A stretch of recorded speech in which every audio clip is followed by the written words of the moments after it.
თუ ამას არ გავითვალისწინებთ, რა ხდება ახლა თავიდანვე რომ ჩვენ მსმენელს მივაწოდოთ ინფორმაცია.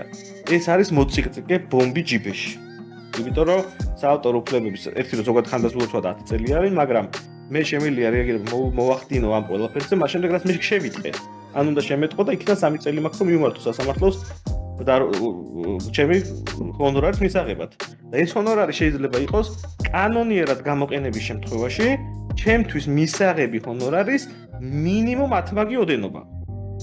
მინიმუმ 10 მაგი ოდენობა და თან კანონიერად გამოყენების შემთხვევაში მისაღები ჰონორარი ძალიან სუბიექტური არის.